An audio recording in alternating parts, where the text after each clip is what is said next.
nyonso ya chaîne ya GPS TV ezango ya bino Steve Lariti Mangana za déjà wana pona pese bino basango malamu lelo nazanga moko te vraiment na embeli bino au journaliste au bandaki azolanda makambo vraiment azana maîtrise ya situation etali histoire ya Fally de Cap na merveille côté à Paris vraiment tozali déjà na kopesa bino ba actualité ou esengeli tozali déjà azan déjà à côté nanga bonjour Shadrack.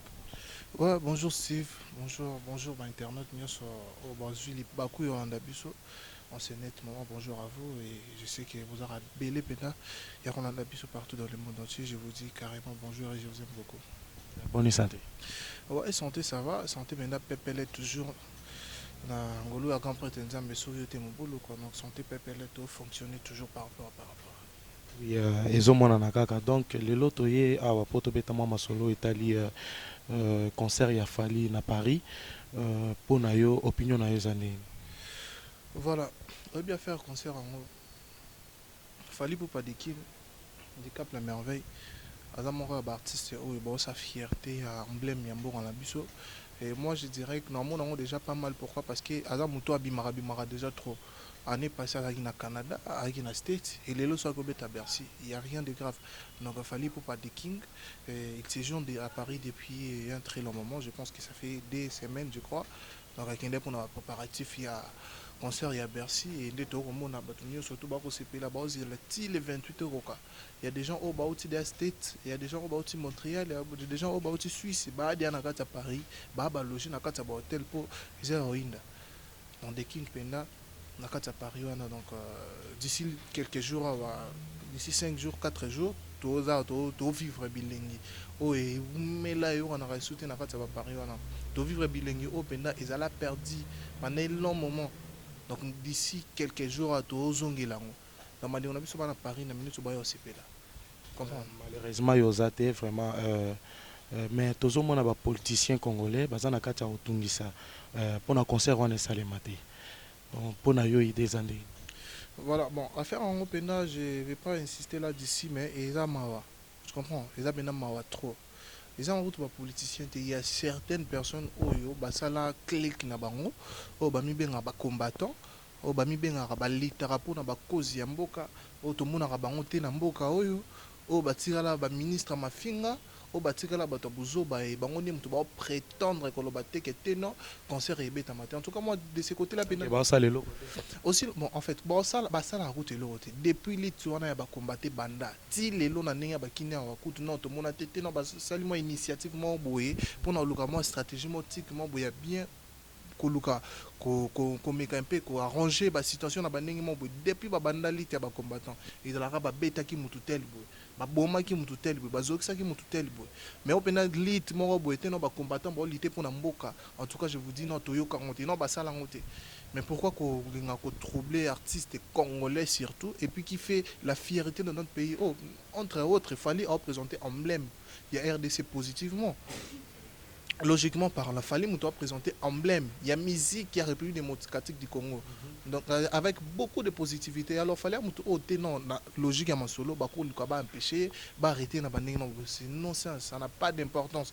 En tout cas, il y a des politiciens, il y a certaines personnes où ils ont misé balar na bango, ils ont misé bambon na bango peut-être pour lutter pour na baby ça concert il y a échec il y a concert on a. En tout cas, je vous dis mon cher Fally à aigle et moi mi bien à aigle donc à mon avis on est en musica tu comprends aibi ba stratégie nous à sali nous aux a révélé nos ba combattants ba fouter na bango on n'a pas besoin qu'il y ait des ordres on n'a pas besoin babylon on n'a pas besoin de ça on n'en a pas besoin biso on a pour sa musique et zonga mais musique et zonga ils avaient souci il y a une alternance politique alternance en wane salami président Kabila Longwe mikolo to na fachi béton quand maman continue quand litango continue parce que comme lutter contre rien monité que les amotés mabe pour na mboka na biso bon motema mabe ko tout bien motema mabe ko tout na ebité motema mabe to ko chango exemple positif on a bena kinto tu comprends on a il y a plus que motema mabe tu comprends il y a bena plus que motema mabe parce que boké tu non soto ngi to zongela non anglais logique boké tu as musicien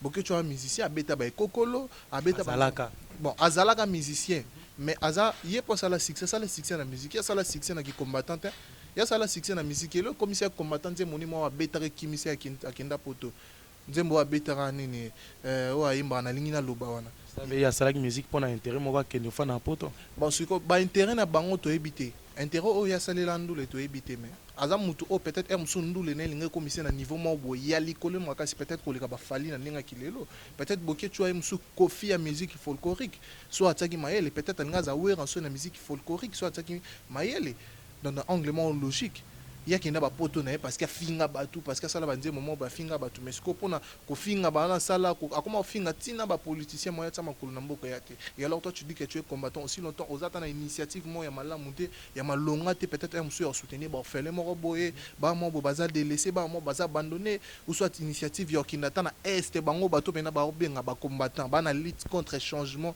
ya mboka so bezalaki mpona alternance politique qui était non alternance esalemi mais mambo ebongi te mais bango mpe basoutenir bakozwa mpe baidée mais initiative va bien tout mon archevêque Ben Lobobo a zéro bêtise en action donc zéro fainéant zéro bêtise nande qu'on a biso nani nati lokole zéro bêtise archevêque Ben Lobobo zéro fainéant donc lui qui est ça congolais on le cas créer moi structure moko boye pour na luka et mema changement na mboka. Tu comprends? À la Moussabaya, il y a Obalala, Baya Obazila toujours Babadi n'a pas parlé n'a pas 28 ans, Baya Obazila toujours Lipa n'a pas parlé n'a pas 30 ans. Tu comprends? Zéro fainéant, zéro bêtise. Tomi Bimisi na kati moment maman boya babé. Mais ce que bango qui se prétend dire que baba combattant pour na lutte, il y a changement mboka. Ideni ida ya malonga baya n'onga pas robeta batu na poto. Ideni ya malonga baya n'onga pas robeta. Eza bangonde basala qui va déranger qui Joseph Kabila lokola ba peuple congolais banda ko senga alternance ça les manamboka.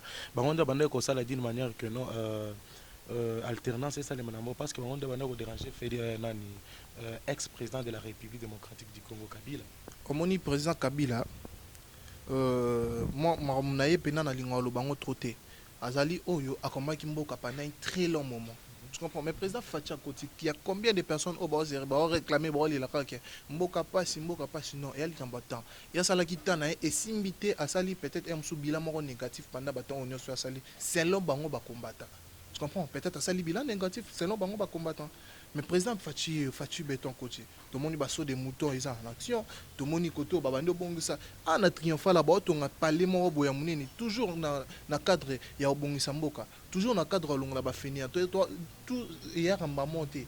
Donc toi qui na situation politique moi au exhibition pendant un très long moment au bako changer en na 5 mois té, na 6 mois té, na 2 ans té, na 3 ans té. Bangonde ba combattant so ba qui na pose changement en mboka. Mais Fatia comme président. Pour nité bazuli kanisi ya oya balobate président na initiative musu na anglais boutique la biso par nango pour na musu to meka pour ça là moi changement ndenge mo est-ce que bango basengi président Fati ba gérer ba musicien président Fatia boy non et salemate non basenga ngote bango basengi te biso to chef à Sokoda et comme aneti bokechu bango basenga ngote chef à Sokoda comme mutu tel akoma za combattant bango ke chazawa na kapona ko finga ska ko gérer nani société mutu déjà aobimisa ba gros mot na TV donc ba jure OM songa na prononcer ngote na mononanga vi na nga pe mobimba tina okufa na osala ngote mais déjà mutu abongo un papa comme lui libumumne ne pena na zana vrai papa pena musube na balifantu na mais il se permet de dire n'importe quoi na TV en disant que il y a des combattants et puis place na été bon moi je dirais oui il y a place n'était peut-être soit il y a place mais beaucoup de choses plus que star hein. Tu comprends mutu pena teka image. Il y a musique folklorique qui n'a pas positif. Il y avait des Mabelelis, il y avait certaines personnes, mais Opena Zoba production, dans ma première position, il y a beaucoup de choses. Production vraiment méritée. Production méritée. Abeta ba poto combien de fois qui Belgique, qui Paris, qui Nîmes, combien de fois abeta ba poto.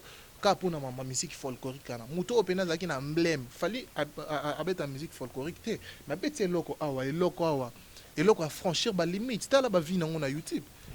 Donc ateki image ya mboka hormis ba bien fait na ino na ndenge ba pays awa mais ateki no culture pe image ya mboka donc ba comprendre que ya na mboka mo province mo ba mongo ba yemba boye ba loba munoko boye on comprend et puis ba la taraboye ba rafia wana tu comprends ba rafia ba to emsu ba yeba ngote to ke na Arabie Saoudite ba bine loko to ke na nini na Emirates eloko zo betama. Tu comprends? Au moins, à franchir ma limite et puis et à franchir ma limite et à plaire moro boye moro sous ba boke tu ba sala ngote mais boke tu ne mutara mutu soit te image la musique folklorique na situation mo positive na angle que te na te ka image ya mboka. Tu comprends? Baye bandé batumsu ba souffrir na ba province wana et tout machin les vie ezotambola. Mais bon c'est eza place peut-être boké tu linga parce qu'il y a bima na musique folklorique. Il y a utamboka dira ka qui na beti 5 mois 6 mois azu production maman poto.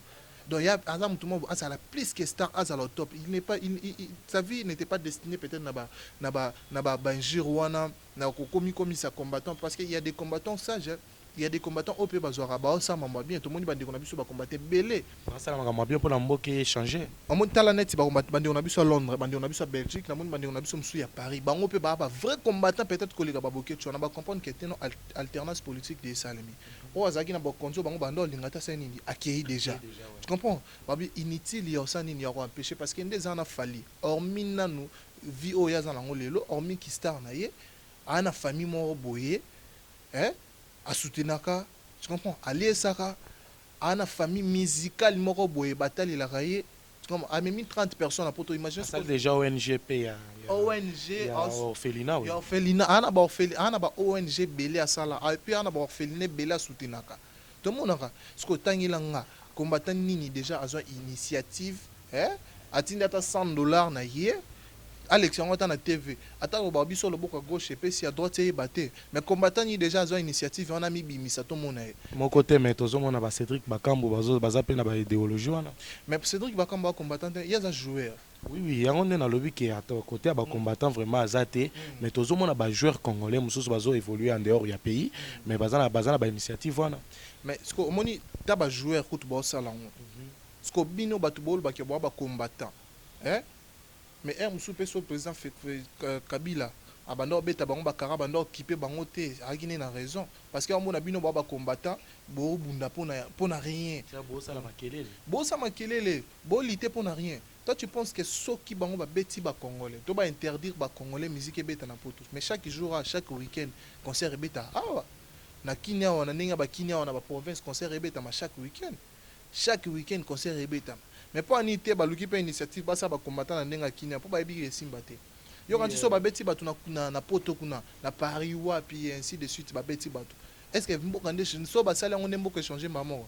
ba sala ngo so pendant 18 ans so 15 ans so ki pe 10 ans ba sala ngo wana est-ce que résultat ni même loko te comprends ba bundi pour na alternance politique to moni bande kumsu ba socialité alternance politique et salemi misu baye ba travailler na présidence misu baye ba zu msala misu baye ba y mettre leur soutien intellectuel pour na mboka et en avancement positif donc batika ba biloko na concert est bel et bien le 28 les 28 concerts ils alliés les 28 tous là dans quelques jours bilingi bana poto babungi sara depuis ce 2000 ans ce qui 2001 ils ont donc je pense que mambo ezana au peuple oui au moins ba mituno tozo to nezali vraiment pour na ko faire comprendre ba ndeko mususu o bazali na poto bazana kati ya ko palper ba désordre ezana kati ya salema mais le lot tozo mona vraiment Jacques Ndala étant que opposant à la République démocratique du Congo azobo ya pe pour na concert wana salema te et après tozo mona Jackie nani sous les Kauka à répondre c'est comme si makambo concert il a fallu et comme la barankine moko boy bon au moni question on a répondre avec beaucoup d'intelligence. Pourquoi? Parce qu'il s'agit de Jacques Ndala et puis il s'agit de Fali Poupa. Parce que comme on a saoulé à répondre, donc saoulé à Zade Amoutou à Fali. Tu comprends? Et puis Jacques Ndala azali combattant Yamoka. Il y a au moins un an ba Kinyawa, tu comprends? Basala ba marche, babilo mo bongo. Mais il a oui vie Steve, au moins vie, le photo t'as la rétro. Tu comprends? Jacques Ndala a un grand frère. Et un grand frère, na boulot, na âge. Tu comprends? Na boulot auto, ça l'a ngana. Jacques Ndala a un grand frère. Preuve année, à porte-parole, il y a la Mouka. Tu comprends? À un grand frère, na n'enga boulot, mais un tout va soutenir, bango ba fali. Au mona, pour y a ça la comme on a n'enga ba kini assemblée que c'est fali. Là, bana oyemba e. Oh, aboakae mabanga combien na banze munae. Et ya ba komba mo boye. Ezalaki mbongo na ye.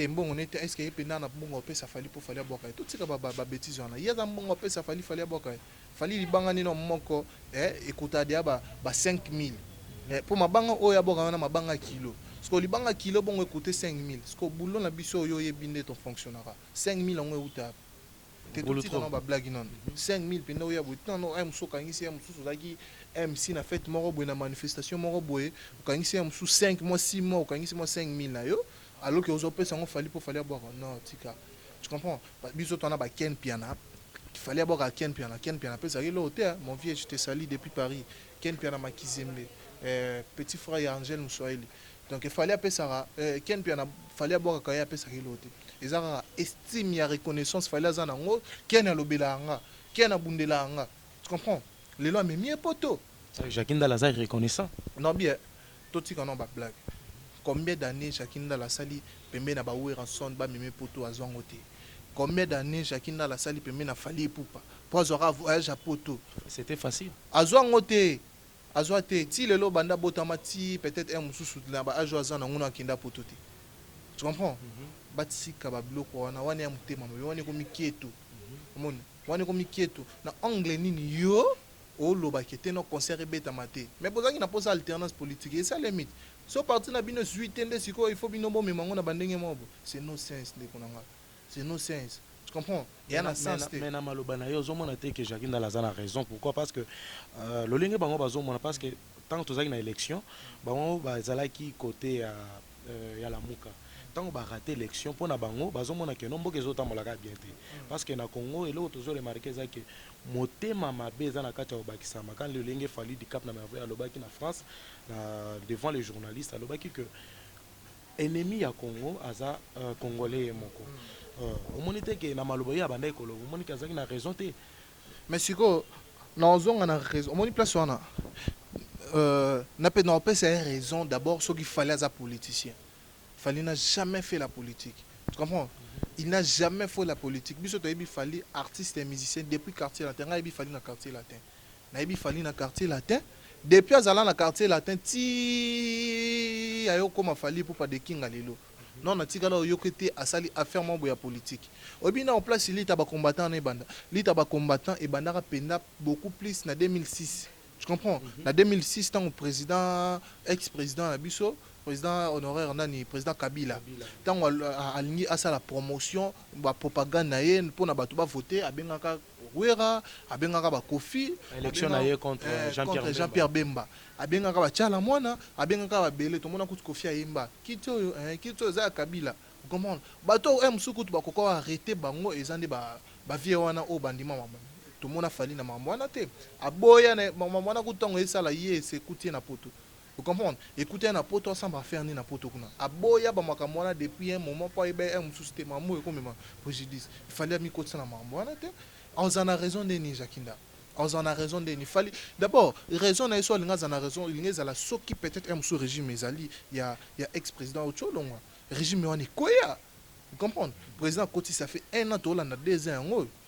Président Kotu, ça fait 1 an. Tu as déjà en février, 1 an, 1 mois sur 2 mois, on a habité. Donc, on a raison, à mon côté, on a babilo. Tu comprends? Raison exacte. So, par un mot, combattant, je suis fan de pena, beauté, comprendre ma cambouté, non, na angle, oyo, tolo, bela, oyo, na minute, oyo, penda. Moi, na ma, il faut bête un concert.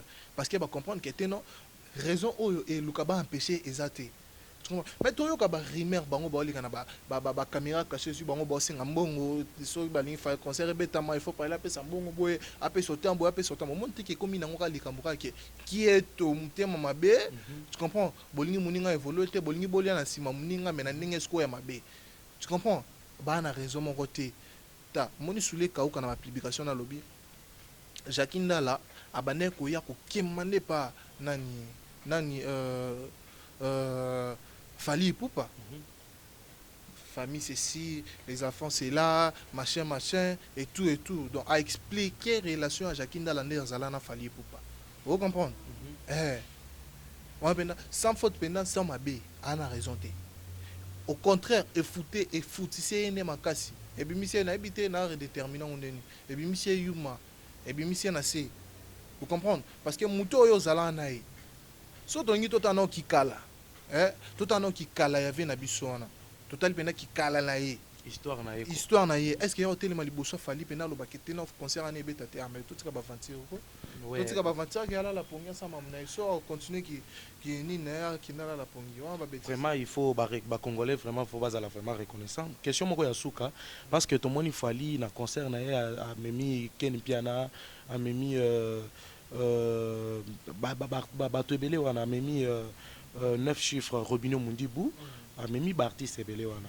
Mais pourquoi pas parce que tozo mona Inosbi nze mona eza na kati ya obeta pourquoi pas mais ma petit na ya comme c'est pe na niveau wana. Bon déjà fallait que ça la sélection à bateau oh ya memi ils ont engagé moko. Ils ont engagé mutema na ye, ils ont engagé consentement na ye, ils ont engagé yenda zo mona maboza secret. C'est vrai. Ils n'ont subi obé tanzé monaye, ils n'ont subi un artiste européen à ça la carrière na pas mal, tu comprends? Mais fallait peut-être par rapport il y a niveau na ye. Habiter non. Nga pona nga na ben na petit na nga Gezma wete, na ben petit na nga Robino Mundibu, na ben na petit na nga Master Virus, vous comprenez?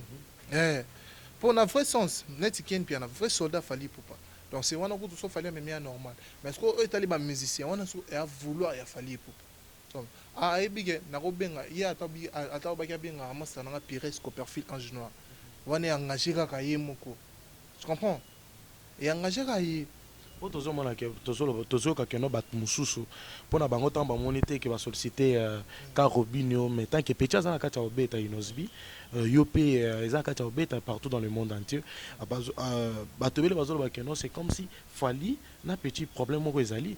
bon omoni Gezma wita obeta Gezma wita toyoka Pauline beta mikolo toza na olingi nini et surtout mikolo eloko ye lisusu kiboko le beta Robinho na c'est raté ko to bima kalamingta Robinho beta mais jaloux amba tomoni awa nini misu na misu Tiope chana no boye Master Virus abeti tu comprends mais aza obligé à ça tout est au beta na komo kate inosibinde muto beta Gezma wita beta Robinho beta Master Virus pour beta donc ya moni que teno nga sélection nga esugi na ba oye.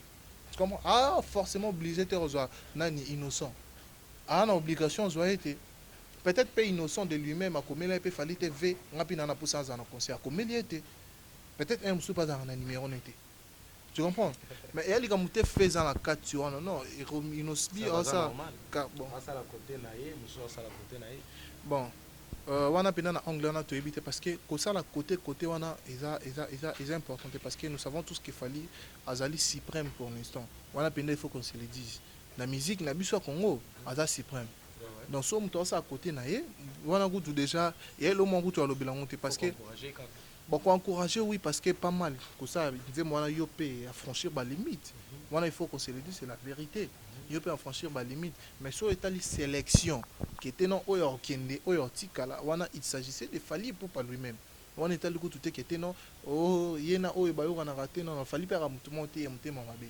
Oui, Shadrack les mignons, na base qui est comme déjà dans ce émission na biso, na base qui batum sous par exemple quand la Kevin Aza déjà wana na Paris pour na kolanda concert il y a du Cap na merveille na base que Vieux Désir Aza déjà wana na Paris jusqu'à pour na concert wana lilobani ni asuka ozali nango pour na ba combattant ou bazotungisa Fally pour ça la concert na été mais pour na ba opposant pe baza awa na République démocratique du Congo au ba ça like concert wana et ça les maté vraiment lilobani ni asuka. Bon, merci Steve. Moi, on a redressé comme mot de la fin à toutes les personnes. Oh, bah, Libakou Yolanda Bicho, on commence d'abord par Fally Ipupa de King. Oh, Azali, artiste et tout, soutenant. Je suis ni porte-parole de Fally Ipupa, ni le Moutou Azana Katia Fally Ipupa. Je ne vais pas un sous-bateau, non. Naza journaliste comme Batounion surtout. Nous sommes au milieu du village. Jacqueline Dala, c'est un grand frère. Je dirais, naba onglement boye, tout s'inspira pe naba nengement boye pas nae. Tu comprends? Mais quand il s'agit peut-être de ça l'analyse, il faut tout ça l'analyse mon correct. Correct, oui. Donc voilà, moi je sais que je suis correct selon moi. Naïbi que jusque là naza correct. Mais s'il y a certaines choses on a lobby, il les ébat tout. En tout cas, n'hésitez pas de m'appeler ou soit de m'écrire. Je donnerai déjà mon numéro plus 643 code Mboka Willy Moucheni 081 42 67 110. Mais au long on a pour na combattant. Les araki bozaki 100%. mais 80% de Yaba s'est retiré pour Namakamouana. En tout cas, 20% au boutique, Kalibol Kakop Monsieur Sala. Bol Kakop Monsieur Sala. So, bon, éviter. Alternance, c'est ça, alternance politique. Et seulement depuis 2019. Et Salima déjà. So, bon, éviter, te rappeler, Binoka. Tu comprends? Nous avons un minute, et un président Fatih. Donc, changement déjà. Oh, d'abord, non, Luka. Et quand peut-être sur la vie sociale, bon, on a changement. Binope, bon, Luka, bon, ça apport moro boye. Bon, Luka, bon, ça l'apport moro boye. Bien pour permettre changement et ça la positif na katamboka. En tout cas, sur les cambo, oh, moussou qui était non, bah, combattant, kobeta mutubu, ça là, ça n'a rien à voir. Attendez, président Fatih, aïe, bobetaï, parce qu'il y a une mutaza, tolomo, il y a une mutaza, mutalikolo. Oh, aïe, boté, makola, kota parité. Mais d'ailleurs, ça y est, à Paris, ça y est, à Belgique, ça y est, à Londres.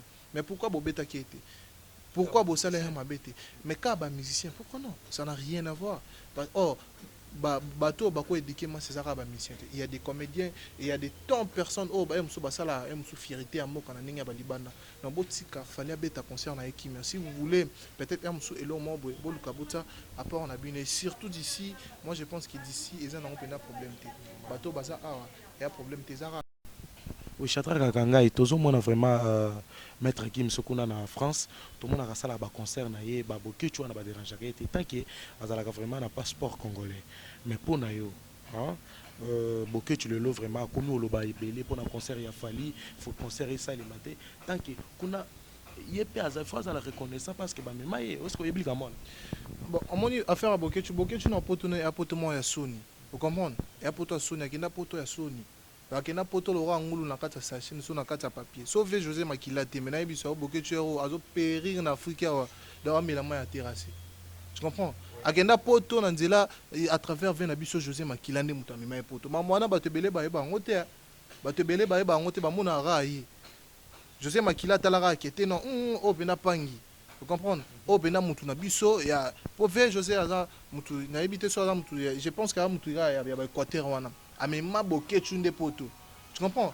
Bokechu poto. Mais fallait pour un artiste oyo atambola na passeport congolais. Atambola non na passeport congolais. Des mois maintenant Maître Gims. Maître Gims a refusé la nationalité française. Atambola d'ailleurs, il vit en Afrique. Avant na Maroc na ebiongote. Na ebité que Maître Gims a na Maroc. Aza passeport congolais. Yepi ba beta it. Ba banga it. Ya ba banga te. Fallait on l'accès bango qui a aiglé. Tu comprends? Il faut que ça soit à l'équipe. Babanga te. Les années que mission a sans esprit et belé sans esprit. Gims c'est un Congolais. Bien qu'il évolue en France, mais il travaille, tu voyais toujours avec les passeports congolais, comme étant congolais. Tu comprends? Mais jamais Batika Lukaku initiative beta et ça la il y a mon Babylone, il y a Babouzoba. Tu comprends? Il y a Babouzoba. Bokechu, Azam oh Akemi na nenga kini a trop. Tu comprends? Il est en vieux José mais il fallait profiter. Comment ça va et vient? Il va profiter quand on succès na quand il succès na maboko boy. Habiter non ngapenda boy, ve afulinga et tout. Babylone wana babosa na ngo, babosa na ngo. Et là quand tu reconnaissance c'était année qui muté mabe. Oyebi était ma utane pe mboka yebo tu ebité so za kindo ki so penini. Tu ebité mais Babylone wana d'ailleurs et freiner les bisocop. Tu comprends? Et freiner les bisocop. Yo journaliste ngana journaliste. Tu comprends? On a besoin peut-être un sous yo qui n'a pas un mot quand on a bandé mo boy. Yo en addiction moi je parle très bien. So les locs m sous fallait appeler une opportunité dans la MC à soirée. Attends dans le numéro 1 T MC légal MC principal dans la deuxième MC. Les opportunités pour nous gagner mongo, na gagner voyage et font linga pe mambo tout comme yo. Les gens même ken piana. Les opportunités pour na ken piana. Mais so MC ngazaka bien vibratoire. Peut-être na bien filé. Azu contrat mo bona ninga ba pari wana. Eza baku pour na pena kende. Mais boke tu peux misia ko sala mambo wana. Akoko sala mambo wana. Basala ngote poani. Baba sans esprit. Bana ba sans esprit penza. Mais baba taper Gims. Baby ke so balingi ba simba na Gims. Gims a moi na poto mais malgré qu'il moi na poto, il voyage toujours avec le passeport congolais. Tu comprends? A toujours un passeport congolais et surtout faut noter le moro o batu ba ibate. Fallait betela mutu politicien mo nzembote. Ni onani asala ngote. O akumone vraiment ba côté vraiment na mouvement wana. Omoni kokoti na kati ya mamwana ya mutema mabe ya ba congolais oyo mo alobaki yango hier na kati ya point de presse conférence de presse ça là ba journaliste msou na Paris congolais ndoki ya congolais zaka yemo congolais Tu comprends? Or, bango ba batuma va soutenir Fali. Non, lit moko et ça pendant un très long moment to bano boy mdule betama et tout, mais alternance c'est ça li to luka to kende to ça m'en va bien et tout machin machin. Idée on est à la tête. Pourquoi? Parce que mutema mabeza kati tout. Tu comprends? Il y a pena mutema mabe makasi donc baboke tu wana bafanda. Ouais, normal, mais normal. Abaka il faut yo bano lo moko. Ya boka ngunda na komba IDPS balukisa na IDPS. Abaka ngunda na komba IDPS. Il faut ebelo mo bato bele ba ebate. aosaka na bato afali bana possibilité ya okende kofunda ye puis barefoule aboka na munda na komba IDPS yaka na problème na bato IDPS à l'époque IDPS ezala na pouvoir te tu comprends eyaki motema mabe kimotema maboke chu luka sala cope mosusu en tout cas luka penda sala cope mosusu oui bokechu vraiment puisque ozali na groupe na yo il faut tozala vraiment na bolingo ya bacongolais il faut tozala vraiment ensemble ke tobanda odéranger fi ya bandeko na biso mosusu baartiste musicien vraiment eza bien te vraiment bisika bozali il faut toyeba lolenge ya kochanger mentalité na biso donc motema mabe mwa boye elingi ekota ya mosusu mwa rankine mwa boye ezalaki ya mosusu mwa elo mwa boye ezalaki donc moi je pense que c'est ça quoi.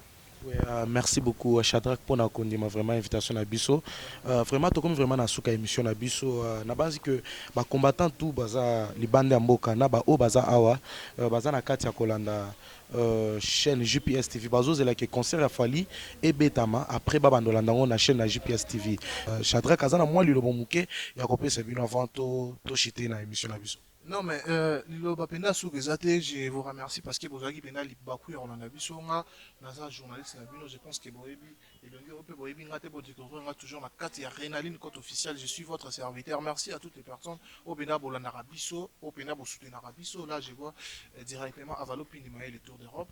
Merci Nayo parce que Tiga a mignon té. Soyete Bena situation na habité sur les années. Merci à SK des mignons.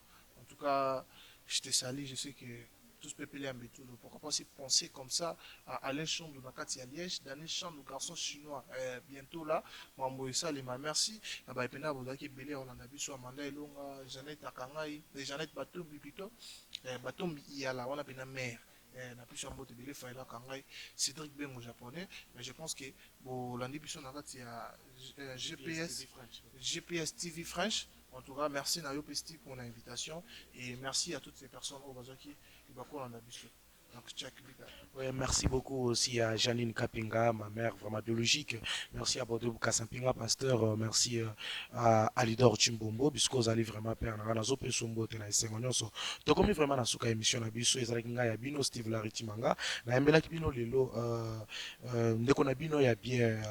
Shadrack les mignons à Kangai azalaki wana pona kopesa bino conseil à propos ya concert ya Fali du Cap na merveille kozala lui na le 28 février vraiment kozala vraiment tokos ndenge ye moko Fali alobaka donc vraiment botikala wana pona kolanda chaîne na bino na kobosa na te kopesa patron de tous les patrons Élisée Mukendi bote bisika azali kuna na Canada donc masolo nango eza bien na kobosa na te Desi Flori venanga moko bien Chibanda Gédéon président de tous les étudiants de l'IFASIC, vraiment dans un peu sombre puisque vous allez vraiment derrière la caméra, vous allez qui na Monsieur Bonpol, rendre vraiment service meilleur na air et à l'uno vraiment tout ce pays de ma casse, tout coûte analyse sur un numéro.